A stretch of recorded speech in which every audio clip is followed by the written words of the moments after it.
A quiet, familiar scene. Children playing, happy in their own backyard, or if the whim exists, over the fence to a neighbor's. This could be their fence, barbed, electrified, impassable. As our children play unfettered, 79 millions of their cousins are locked in the giant cage that is the... Recently, 60 American citizens flew to the Iron Curtain to observe how fellow Americans are breaking through this barrier of censorship, security police, radio jamming, and barbed wire to bring the voice of freedom within this eagle cage. American Army helicopters flying to the Czech border. The Americans within these 10 aircraft represent many phases of our way of life. A steel executive, the mayor of Newark, a woman from a farm in Kansas, the sister of a former Secretary of State, a bank president, a federal judge. The tour was sponsored by the Radio Free Europe Fund, a private, non-profit American organization which supports RFE's anti-communist broadcast to 5 captive countries: Poland, Hungary, Czechoslovakia, Romania, and Bulgaria. 5 prisoner nations that form a barrier to freedom. Their peoples live within a giant cage that is the Iron Curtain. It is a tangible thing. It is real. You can see it, touch it, hear it. It is a barrier of barbed wire and observation towers, of rigged newspapers, films, magazines, and the noise of a radio set being jammed. The Honorable Mrs. Eleanor Lansing Dulles, Minister for the United States, was among the group that inspected this seemingly quiet, peaceful Czech border. The people here, as in all 5 of the Russian buffer states, have been imprisoned since 1950, when the communists installed their puppet leaders in these East European countries. A deceptive scene. Just a few miles away, over 79 million captives. This is a job of watching. E.K. Hartenbauer, general manager of KCIAMO Broadcasting Company, Kansas City, Missouri, is not aware that he is under constant surveillance by the communists in the foreboding watchtowers. Field glasses and machine guns are continually trained on all within range. The Russians watch to see who comes in and that no one gets out. In 1948, an actual Iron Curtain, consisting of electrified barbed wire, armed patrols, land mines, and guard towers, was built to divide Eastern and Western Europe. Behind the barbaric structure, a gigantic brainwashing operation is in full swing, penetrating and blanketing every level of the captives' lives with communist ideology and anti-Western propaganda. One of their tools is to set up a monopoly of all communication media, radio, press, theater, public forums, to hope that the captives hear only communist radio, read only communist newspapers, see only communist drama, films, opera, and art, and form their attitudes toward the West solely on the basis of what they are fed by this all-embracing propaganda apparatus. Given time enough, the communist plans seemed certain of success. The memories and hopes of the older generations would be deadened, and the youth would belong wholly to the communist state. Symbolic of their plans is the Iron Curtain. But not only do the communists watch the free world, the free world is also keeping constant 24-hour-a-day surveillance on them.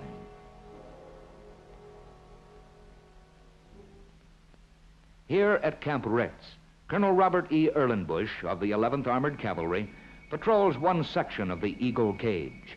Almost daily, the communist guards have to remove a dog or a rabbit, perhaps a horse or cow, that has strayed into the wire and been electrocuted.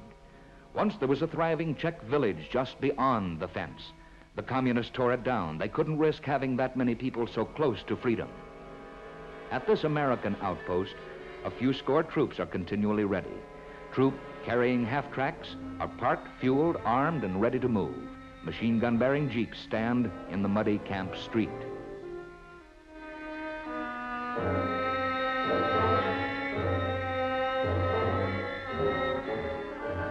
This is not a maneuver. This is not a war game. It's real. These are the extremities of 2 giants ready to grapple. Systematic patrols are used, with each group moving along the border for 12 and 24-hour periods. The return to freedom is easy for some. Skimming the treetops at 90 miles per hour reveals the misty, snow-covered Bavarian countryside. and as the Iron Curtain fades in the fog, there is little to disclose the tension below. The words of President Eisenhower sum up the situation. People believe lies only when they have no opportunity to hear the truth. The communists have isolated their people to keep them from ever hearing the truth, to create a vacuum in their minds, which will absorb lies because there is nothing else for them to seize upon. The only way to frustrate this evil manipulation of human minds and emotions is to supply the truth, which gives the oppressed people a measuring stick to lay against each lie that is told to them. Radio Free Europe is supplying the truth. Men and women who might otherwise have succumbed to the philosophy that it is good to be slaves still keep alive the spark of freedom in their hearts. This work serves not only the nations we seek to help, it serves the best interests of the United States. So spoke President Eisenhower. Radio Free Europe began broadcasting from Munich on July 4th, 1950. In the intervening decade, in spite of repeated and continued sabotage attempts, the most recent being an unsuccessful mass poisoning of its staff, the station has grown to 28 powerful transmitters and is on the air with almost 3,000 hours of programs a week. As a continual reminder of the barrier that must be broken, a model of the first Iron Curtain is on display here at the main studios in Munich. Mówi rozgłośnia Polska, Radia Wolna Europa. Dzień dobry Państwu. Szabad Európa rádiója. Jó reggelt, kedves Dobré jitro, vážení posluchači. Hlásí se vám Československá stanice rozhlasu Svobodná Evropa. These are the voices of Radio Free Europe. The man behind these sounds is the European director of RFE, Eric Hazelhoff. He is a man schooled in international intrigue and particularly well fitted to direct the operation of anti-communist radio stations.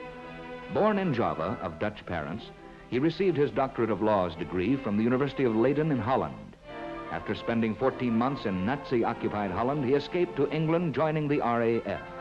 After the war, he came to America and became a U.S. citizen in 1954. Before going with Radio Free Europe in 1957, he worked for NBC as a writer, editor, and producer. Dr. Clarence Decker, academic vice president of Fairleigh Dickinson University, is among the group of 60 Americans inspecting these facilities. RFE, supported entirely by contributions from Americans to the Radio Free Europe Fund, has gained a reputation for truth and reliability in its 5 target countries, despite the best efforts of the communists to discredit it. One of the world's largest radio monitoring plants is the focus of RFE's vast monitoring service. Phelps H. Adams of United States Steel listens to one of the more than 60 communist radio stations and news services.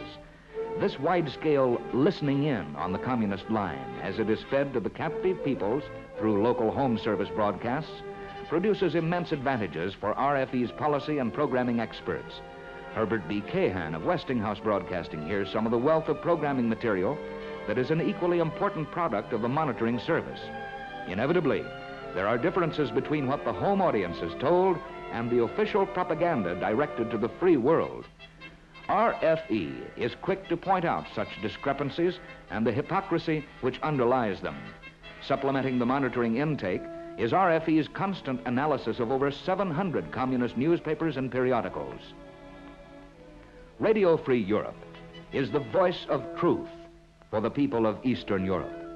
It exposes lies, abuses, and subterfuges of the communist propaganda.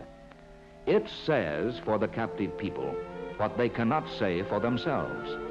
Here at the Central News Desk of RFE, information comes from all over the world. New York teletype, Western news agencies, field bureaus, interviews, radio monitoring, and the communist press. The world's largest and most concentrated flow of Iron Curtain information pours into RFE's Munich headquarters. In its 24-hour operational day, the Central Newsroom alone gathers and processes over 1 million words of world news. Called the watchdogs of Radio Free Europe, the 5 evaluation and analysis units safeguard the station against going on the air with incorrect information. This is done by checking all data which flows in from the Field Bureau and other sources against the personal knowledge of the unit's staff and against the vast amount of codified information, 7 million entries, contained in RFE's card index files. A part of this file consists of refugees and their families on either side of the Iron Curtain. This painstaking, unromantic work is one of the foundation stones of Radio Free Europe's existence. Upon it is based the network's reputation for credibility and integrity. Eisenhower amerikai elnök ismertette azokat a feltételeket, amelyek mellett... This is the sound of a Hungarian newscast. Here at Radio Free Europe's Master Control Room, 5 different programs in 5 languages emanate daily to RFE shortwave transmitters throughout Free Europe. Programs of truth. The captives hear programs on law, medicine, child care, even meal planning with available local foods, music, and the all-important news. Over 17% of the programming is news, food for starving millions. Each of the 60 visiting Americans made a statement of hope that was translated into the 5 languages. As we watch others recording, here is the voice of E.K. Hartenbauer reporting to the people of the United States. After studying this powerful nonprofit network, I can assure you that RFE is America's most effective weapon against communist propaganda in the captive countries of East Europe. Khrushchev has boasted that your grandchildren will live under communism. Help prove the communist wrong by supporting Radio Free Europe. Please give generously through your local fundraising drive or send your contribution to Radio Free Europe, Box 1961, Mount Vernon 10, New York. One of RFE's programs is called The Black Scroll.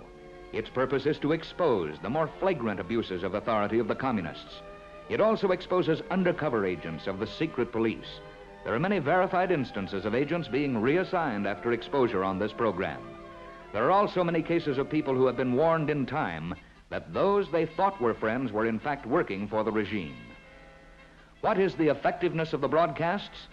In 1959, when Vice President Nixon visited Warsaw, RFE broadcast the arrival time and his place of residence. 250,000 Poles turned out to greet him, more than it greeted Khrushchev, whose crowd was padded with people shipped in from other towns.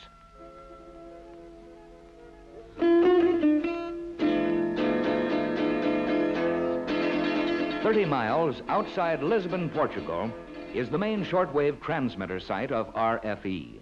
Here at the Gloria Transmitting Center, 24 transmitters are used for broadcasting simultaneously in 5 languages.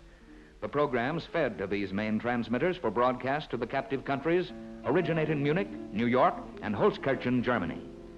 The transmitter site here in Portugal is an ideal location for transmission on frequencies beamed toward the east. By bouncing the radio waves off ionosphere, great distances can be covered. Naturally, the installation is under maximum security at all times, as the communists have tried much to silence these voices of freedom, a continual tribute to the success of RFE. The buildings and grounds cover 480 acres and are under armed guard around the clock. Continually, a blimp hovers over the area, keeping constant surveillance and monitoring the output of the transmitters. The Iron Curtain is highly effective in preventing escape from the communist paradise, but it is powerless to stop radio waves. For that task, the communists employ an Iron Curtain of a different, less tangible sort, radio jamming. This is the sound of communists trying to silence Radio Free Europe. It is an expensive sound. It is the sound of jamming. 2,500 communist stations broadcasting noise on various wavelengths. It cost them an estimated $250 million to build and $100 million a year to run. The very fact they have to do it raises questions in the minds of people all over the world, including bright young communists. But Radio Free Europe has the power to break through, well over 1 million watts, dancing elusively from frequency to frequency. And thus, RFE is getting through with the voice of the Freedom Bell to more devoted and loyal listeners than can be claimed by almost any other radio system in the world. The programs are getting through to their audiences. One reason is that the captives patiently work to get through to the programs. A Pole of Hungarian refugees shows that 93% were hearing RFE programs. Giant relays automatically change the broadcast frequency of the program, and communist jamming is successfully evaded. This jam-proof saturation service directs nearly all transmitters for 20 minutes at a time to each of the target countries. Radio Free Europe is a distinctively different operation, which creates a feeling in each imprisoned country that here is a friendly local station attuned to the hearts and hopes of the people of that particular country. The greatest hope of these people in becoming free and self-determining nations once again lies within their own borders. To that end, the Voices of Freedom serve the aspirations of the captive peoples by providing the truth and sustaining the spirit of freedom. Flying on to Berlin. On the left, the mayor of Newark, New Jersey, Leo P. Carlin, looks forward to meeting his counterpart, Willy Brandt. The occasion, the celebration of the 10th anniversary of the Freedom Bell. The host, John M. Patterson, president of Radio Free Europe, is also in the crowd, arriving in Berlin. And the group is met by the traditional official greeter, the famous Berlin Bear. Visiting dignitaries have always been embraced by this friendly fellow as they arrive. And immediately on arriving in Berlin, the group is loaded into 2 special army buses bound for the Russian sector. This trip is contrary to prearranged schedule in order to throw the communist police off guard and to avoid incident or demonstration. The plan works. And although a Russian police car tails the group throughout the tour, nothing is said and nothing happens. There is hardly a car on the streets. The main downtown intersection is almost deserted. Just here and there a person hurrying in the rain. Shop windows are sparsely decorated, poorly lighted, and street after street lined with bombed-out shells of buildings, still standing 15 years after the war's end. A specter of communism, its dark, bleak shrouds wrapped tight. All is silence. The buses, crossing back into the western sector, find a bustling, thriving, happy city. The bombed-out buildings and the rubble mostly cleared away. Brightly lighted shop windows are packed with goods. The streets are jammed with people and automobiles. This is a living city, dynamic and enterprising. The communists have announced that they will rebuild their eastern sector and overtake the western by 1965. If they succeed, then the spiritual drabness of communism will be even more apparent.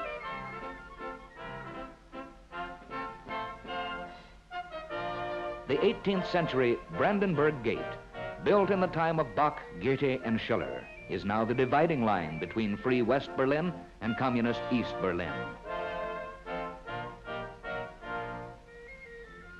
Nearby, in the western sector, stands the monument to the Russian unknown soldier.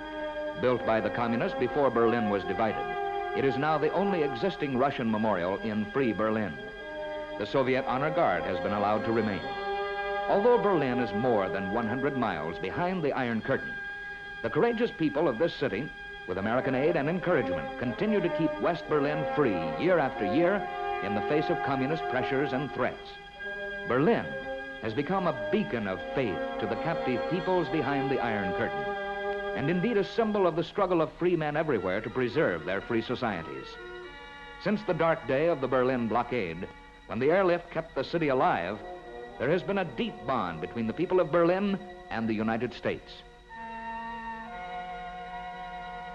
Another of the many American contributions to our deep friendship with the people of Berlin is America House. Here, just steps away from the Iron Curtain, is a library. To us, that doesn't sound impressive. Just a library built and equipped for the people of Berlin by their friends in the United States. But to a civilization rich in cultural heritage, it is more than food. It is more than money. It is truth. It is hope.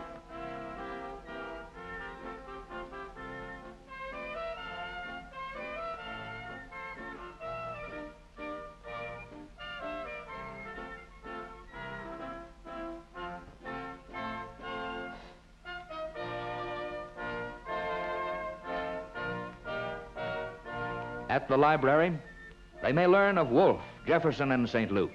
Not only do the people of free Berlin use its facilities, but the few from the Russian zone that are allowed to cross over come to this free library continually. Here they find escape from Soviet lies and propaganda. Here there is no brainwashing. Here they find the truth. And for a moment, the door to the eagle cage is open.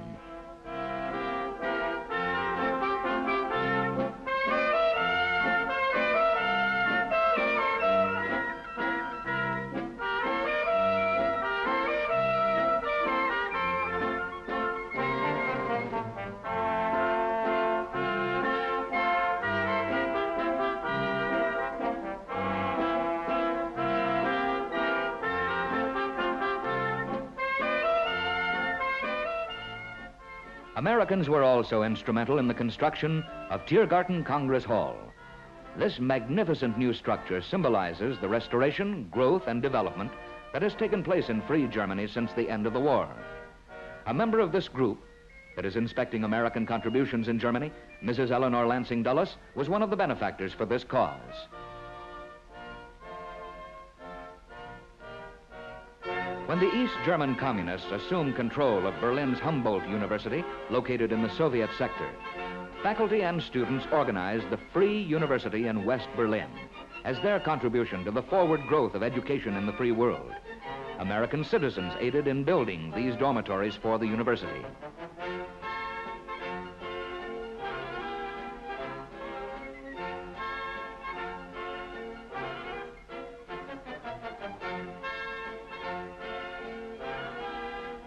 This Free University of Berlin, established at the height of the blockade by popular demand of the students who could no longer tolerate communist domination in the old university in the Soviet sector, continues to operate under democratic principles.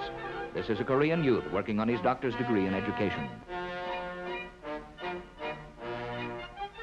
The Burgermeister of the school is similar to our class president.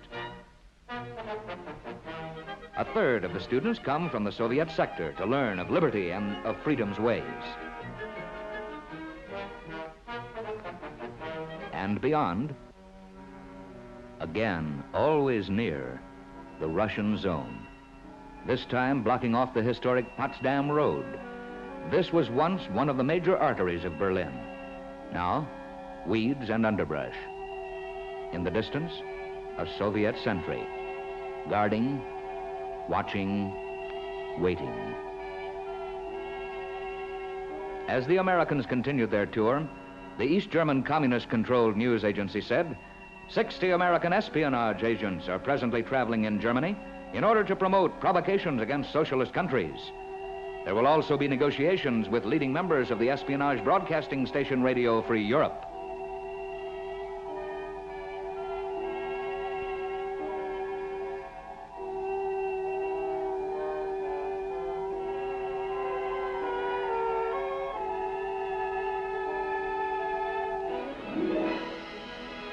Above it all, high atop the Berlin City Hall, where its voice can be heard by the oppressed, is the Berlin Freedom Bell. In 1950, it was given to the people of Berlin by the people of America. The bell commemorates the struggle of free people everywhere against the menace of communism. Inspired by our own Liberty Bell in Philadelphia, the Freedom Bell was cast in Croydon, England, the same city which cast the American bell 200 years before. This is Mayor Willy Brandt, the host of the 10th anniversary celebration of the dedication of this 10-ton bell. The bell is the symbol of the Crusade for Freedom, the organization which supports Radio Free Europe. Sculptured on the side of the bell are figures representing the 5 races of man passing the torch of freedom. The inscription around the bell's base reads that this world, under God, shall have a new birth of freedom. The Freedom Bell has rung at noon every day for the past 10 years. Outside the West Berlin City Hall, a large crowd has gathered to greet the Americans here for the celebration and to pay homage to General Frank L. Howley, formerly Berlin Commandant in charge of the airlift. The rededication of the Freedom Bell represents 10 years of progress for the crusade for freedom and Radio Free Europe. Without both the small and large contributions of millions of Americans, this project could have never been undertaken. The consequences without Radio Free Europe would have been immeasurable. Mayor Willy Brandt expressed the gratitude of both the free and the enslaved peoples of Europe when he said, "We couldn't have defended our freedom, and we could not have rebuilt this city if we had not the support of our friends abroad. And it is no exaggeration if I say that the defense and the reconstruction of Berlin is a fine symbol of cooperation between the people of the United States and the people living here at this place.